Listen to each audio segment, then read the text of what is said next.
In the small town of Grantham, Virginia, police respond to a grisly crime scene at a remote house. Inside, multiple bodies lie scattered across the rooms. The victims appear to be members of the same household, an elderly couple and their housekeeper, all found dead under violent and mysterious circumstances. What puzzles investigators most is that there are no signs of forced entry. Windows and doors remain intact. It looks as though the victims were trying to escape from inside the house rather than fend off an intruder. Blood trails on the floor and walls suggest they were desperate to flee, but none made it out alive. During the sweep of the premises, an officer calls for the sheriff to come down to the basement. In a section of the earthen floor, officers uncover something unexpected: the partially buried corpse of a young woman. She is completely naked, her skin pale and unmarked. There are no visible signs of struggle or trauma, and she does not match the description of anyone connected to the home. Because her identity is unknown, the sheriff formally lists her as a Jane Doe. He orders her body transported to the local family-run morgue for a full post-mortem before morning. The cause of death is unclear, and he wants answers quickly. Elsewhere, in the basement of their home, coroner Tommy Tilden and his son Austin are finishing work on the charred remains of another case. Their workspace is quiet except for the sound of tools and the hum of equipment. The Tildens have been in this profession for generations, passing down the skills and responsibility of determining the cause of death with precision. Austin's girlfriend, Emma, arrives to meet him for a planned evening out. Curious, she asks for a quick look at the morgue before they leave. Though hesitant, Austin gives her a brief tour. They walk past the refrigerated storage units where bodies are kept before examination. Emma insists on seeing one, and Austin refuses at first, wary of his father's rules. Tommy enters and permits it. Austin opens a drawer to reveal a corpse with a badly damaged face. Emma notices a small bell tied to the ankle of the body and asks why it's there. Tommy explains that in earlier centuries, when medical knowledge was limited, bells were tied to the feet of the deceased. If someone had been mistakenly pronounced dead while in a coma, movement would cause the bell to ring, alerting attendants. He says it's an old practice, but one he still follows out of habit. Emma listens quietly, but is unsettled by the sight. Austin returns the body to storage, and the couple prepares to leave. Before they can go, Sheriff Burke arrives at the morgue with deputies, bringing the body from the basement crime scene. He explains the urgency. He needs a complete cause of death report by morning to present to the press. Tommy initially tells Austin he can still go out, but Austin decides to stay and assist. Emma is disappointed, but Austin promises to finish quickly and meet her later. She leaves, planning to return that night. The sheriff provides what little information he has. Jane Doe's fingerprints match no records. Her presence at the crime scene is unexplained, and her body bears no visible injuries. He speculates that perhaps she was killed elsewhere and hidden in the house's basement. The rest is up to the Tildens to discover. Once the sheriff departs, Austin prepares the video camera to document the procedure while Tommy begins the external examination. Jane Doe appears to be in her 20s,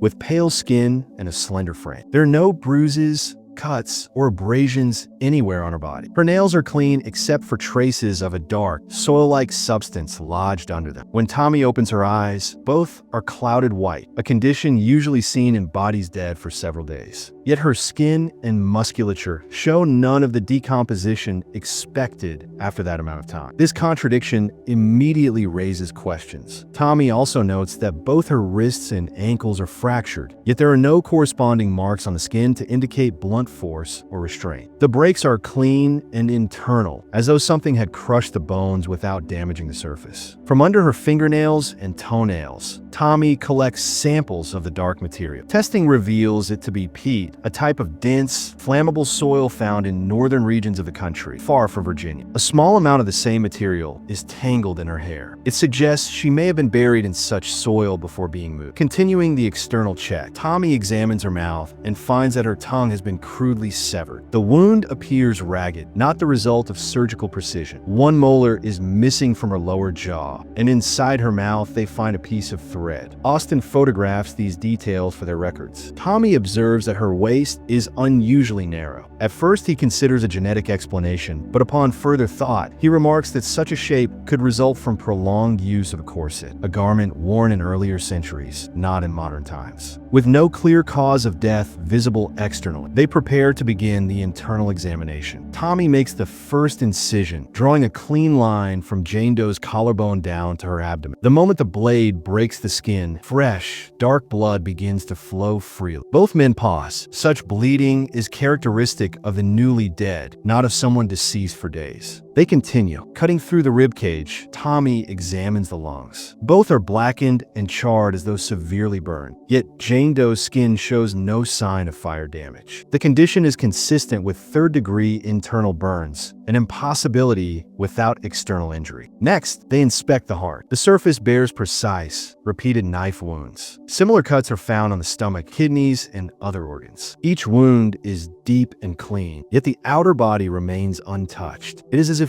all the damage was inflicted from the inside out. While Tommy records these findings, Austin hears a faint noise outside the examination room. He steps into the hallway, where his attention is drawn to a wall mirror. Reflected in the glass is the shape of a figure standing just around the corner. When Austin turns to look, the hallway is empty. He follows the sound to the storage area. The noise grows louder near the ventilation shaft. As he peers inside, something suddenly falls toward him. He stumbles back, startled. Tommy arrives to see what happened. Together they check the shaft and find their cat, Stanley, lying inside. The animal is badly injured with internal damage. Unable to save it, Tommy ends its suffering quickly, then places the body in the cremation furnace. The act leaves both men quiet and unsettled, but they return to their work. Opening Jane Doe's intestines, Tommy finds an object that should not be there, a small white flower. He identifies it as jimsonweed, a plant capable of inducing paralysis found only in the northern part of the country. Its presence, along with the peat soil, strengthens the evidence that Jane Doe's body was once buried far from here. Austin glances at the radio on the counter. Earlier that evening, it had broadcast a forecast of clear weather for the next few days. Now, it carries a different message. Reports of a sudden storm approaching. Outside, distant thunder rumbles. Austin becomes uneasy, suggesting they stop for the night. Tommy refuses, reminding him of the sheriff's deadline. They proceed with the examination. Inside Jane Doe's stomach, they find a piece of cloth tightly wrapped around a human tooth. The tooth fits exactly in the gap in her lower jaw. The cloth is undamaged despite exposure to stomach acid. When unrolled, it reveals strange symbols, Roman numerals, and markings unlike anything either man has seen. The symbols match no immediate record in Tommy's mind. He sets the cloth aside for later study. The thread found earlier in Jane Doe's mouth appears to be part of the same fabric. Tommy decides to remove a section of skin from Jane Doe's torso for closer inspection. As he separates the skin from the muscle, both men are shocked. The underside is covered with the same symbols and numerals that appeared on the cloth. The markings are dark and clearly embedded within the tissue itself. Before they could discuss the finding, every light in the morgue bursts at once. The room is plunged into darkness. Austin switches on a flashlight and sweeps the beam across the room. The stainless steel drawers that held 3 other corpses now stand open and empty. The bodies are gone. Both men agree they must leave. They move quickly toward the elevator, but it is unresponsive. In the hallway leading to the exterior exit, they find the door blocked. Through a narrow window, they see the wind driving heavy rain against the building. A large tree has fallen directly across the exit path. Austin checks his phone. There is no signal. They retreat to the office and lock the door. Tommy dials the sheriff on the landline. The call connects, but the line is filled with static and drops before he can explain their situation. As they try to think of an alternative, a new sound echoes through the hallway outside, the faint ringing of a bell. The metallic chime grows closer, accompanied by slow, deliberate footsteps. Austin crouches and peers through the gap under the door. He sees a pair of bare feet with a bell tied to one ankle. The sound stops, replaced by the violent pounding of fists on the door. The strikes rattle the frame. Austin and Tommy push a heavy filing cabinet against. After several loud impacts, the banging stops. Silence follows. Austin breathes heavily, whispering that all of this began only after Jane Doe's body arrived. Each step of the autopsy seems to have made the events escalate. Tommy notices fresh blood seeping from the cut on his wrist where a rib bone nicked him earlier. He goes into the bathroom to clean it. Inside, he hears movement behind the shower curtain. He reaches forward and pulls it back. Nothing is there. In the next instant, an unseen force slams him against the wall. The bathroom door closes closes sharp. Austin hears the commotion, forces the door open, and finds his father on the floor, shaken and injured. They return to the autopsy room. Jane Doe's extracted organs, previously placed on a tray, are now decomposed and rotting. Her body, however, remains pristine. The conclusion is unavoidable. Something is preserving her form while everything else decays. Tommy decides the only solution is to destroy the body completely. They will burn her. Tommy and Austin wheel Jane Doe's body toward the cremation furnace. As they push the gurney across the room, the door to the autopsy room slams shut on its own, locking them inside. Austin grabs an axe and swings at the wood, splintering it enough to make a small hole. Through the opening, he catches sight of a figure standing in the hole. The dim light and its slow movement make it clear this is one of the missing corpses from his storage drawers. The bell tied to its foot jingles faintly with each step. Ignoring the threat, Tommy pours accelerant over Jane Doe's body on the examination table and sets it alight. The flames rise quickly, but instead of consuming her flesh, they spread outward into the room. The fire licks across the ceiling, igniting surrounding equipment and papers. Tommy grabs the fire extinguisher, dousing the spreading blaze. When the smoke clears, they see the result. Jane Doe lies exactly as before, her skin untouched, no evidence of heat damage. Around her, the damage is extensive. Notes destroyed, photographs gone. The camera that had been recording their work is melted and useless. Suddenly, a mechanical hum sounds from down the hall. The elevator has started operating again. Tommy and Austin seize the opportunity. Carrying the axe, they hurry toward it. As they wait for the doors to open, the hallway behind them remains dark. From within that darkness comes the ringing of a bell, growing steadily louder. Austin presses the call button repeatedly. The elevator doors open just as the sound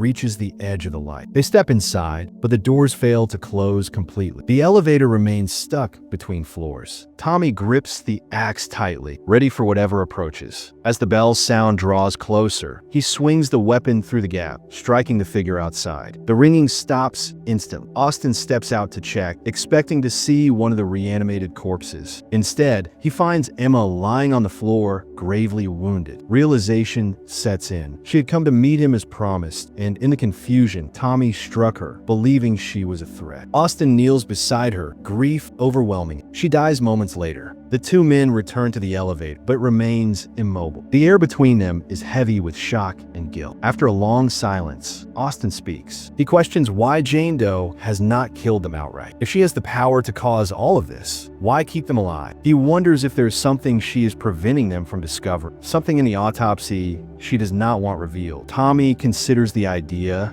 and decides they should return to the examination room to continue. If there is a final piece of the puzzle, perhaps it can give them a way to stop her. As they approach the room, the cremation furnace roars to life on its own. Smoke pours into the hallway, obscuring their view. Through the thick haze, shapes move. One of the unseen attackers from before slams into Tommy, knocking him down. Austin pulls him away and forces the door shut behind them once they are inside. Jane Doe lies where they left her, expression unchanged. Tommy instructs Austin to open her skull. Working quickly, Austin cuts through the bone and lifts away the top of the cranium. Inside, the brain appears completely healthy. Under the microscope, the cells are still active, firing as though the person were alive. This confirms the impossible. Jane Doe is not truly dead. Every cut, every incision, every injury inflicted during the autopsy, she has felt in full. Austin sets the microscope aside. On the counter lies the cloth they found earlier. As he unfolds it, the Roman numerals align to form a date, 1693. Alongside, it is a biblical reference, Leviticus 20 verse 27. Tommy retrieves a Bible from the shelf and reads the verse aloud. A man or woman who is a medium or spiritist among you must be put to death. You are to stone them. Their blood will be on their own heads. The connection becomes clear. In 1693, during the height of witch trials in England and colonial America, countless women were accused of witchcraft. Many were executed, often after enduring brutal torture. Austin speculates that Jane Doe was one of these women, perhaps falsely accused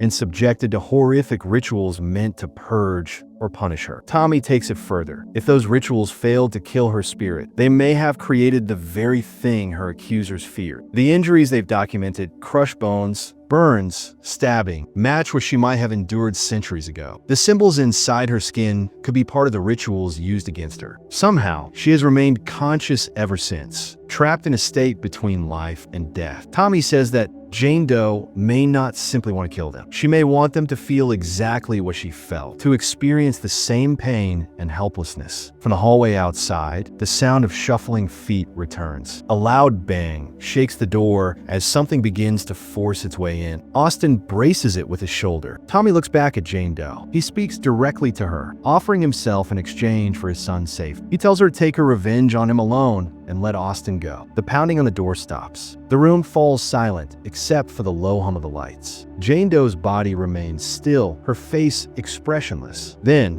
before either man can react, Tommy's body jerks violently. His wrists and ankles snap inward at unnatural angles, mimicking the fractures recorded in Jane Doe's own bones. He gasps in agony, collapsing to his knees. A deep, burning pain spreads through his chest as though his lungs are on fire. His eyes turn a cloudy, lifeless gray, the same as hers. At the same time, Jane Doe's injuries begin to vanish. The cuts on her organs close. The symbols beneath her skin fade. Her broken bones straighten and knit themselves back together. She is healing, transferring the damage into Tommy's body piece by piece. Austin rushes to his father's side, pleading for it to stop. But Tommy can barely speak, each breath shallow and strained. With what strength remains, he tells Austin in. He says there is no other way to make the pain stop. Austin hesitates, shaking his head. Tommy insists, his voice breaking. Austin reaches for a nearby scalpel, his hands trembling. After one final glance, he drives the blade into his father's chest. Tommy exhales sharply, his body going limp. The transformation halts. Jane Doe's healing is incomplete. The injuries partially restored, but not fully erased. The symbols on her skin remain faint but visible. The lights in the room flicker, then stabilize. The oppressive weight in the air lessens. Outside the door, no sound comes from the hallway. Austin sits on the floor beside his father's body, still gripping the scalpel. Minutes pass before he hears a voice calling his name. It's the sheriff. The sound is faint but distinct, coming from beyond the blocked exit. He rises, wiping his face, and moves toward the voice. Reaching the doorway, he calls back, telling the sheriff to hold on. But as he pulls at the lock, the reply he hears is not the sheriff's voice anymore. Instead, a familiar tune begins to play, the same old song that had come through the radio earlier. Open up your heart and let the sun shine in. Austin freezes. The music grows louder, echoing through the building. From further down the hall, a faint bell begins to ring. The chime draws closer, accompanied by slow, deliberate steps. He turns his head toward the sound, but sees nothing in the dim light. When he turns back, Tommy's lifeless body is no longer on the floor where he left. Instead, Tommy stands upright, just a few feet away, eyes gray and face slack. The sight shocks Austin backward. He stumbles, trips over the stairwell railing, and falls heavily down the steps. His body lands motionless at the bottom, neck twisted at an unnatural angle. The building is silent again. Jane Doe remains on the table, eyes closed, her skin pale and smooth as before. The next morning, Sheriff Burke returns to the morgue with deputies. They find 3 bodies, Tommy, Austin, and Em. The scene is eerily similar to the house where Jane Doe was first discovered. Victims dead with no clear cause, the surroundings undisturbed. Jane Doe's body lies on the table, looking untouched, as though no autopsy had ever been performed. There are no incisions, no marks, nothing to indicate the night's events. Perplexed, the sheriff orders the body transported to another county for further examination. As the paramedics load her into the ambulance, the radio in the driver's cab comes on by itself. The same old song plays, cheerful and out of place. On the gurney, Jane Doe's bare foot shifts slightly. Her big toe curls and relaxes again, a small movement that goes unnoticed by the men around her. The bell tied loosely to her ankle gives a single faint ring.